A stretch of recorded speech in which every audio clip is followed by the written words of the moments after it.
ও, জিলাপি আমার আলাদা খেতে ভালো লাগে। আর মুড়ি মুড়ি তো তেমন খাওয়া হয় না, বাট যদি খাই তখন আলাদা আলাদা খেতে ভালো লাগে। এটা খেতে মুড়ির সাথে জিলাপি আই ডোন্ট লাইক।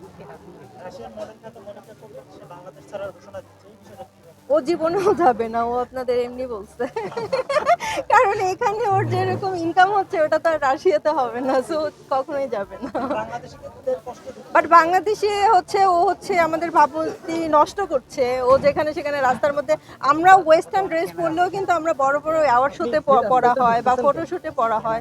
ও হচ্ছে রাস্তাঘাটে পরে বেড়াচ্ছে, আবার সবার রিয়াকশন নিচ্ছে। সো এগুলো তো আর বাংলাদেশে ঠিক না, সো ওরে বের করে দেওয়াই ঠিক ঠিক হবে আমি মনে করি।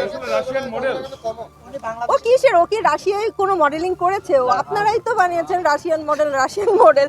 বাংলাদেশে তো ভালো কোনো ব্র্যান্ডের ফটোশুটও তেমন করে নাই, জাস্ট কন্টেন্ট ক্রিয়েটর সে। উনি বাংলাদেশিদের কষ্ট দিবে, এটা কিভাবে দিবে? ভোট দেবে কোন? বাংলাদেশি কষ্ট, বাংলাদেশি মানুষরা ওরে লাথি দিয়ে বের করে দিবে।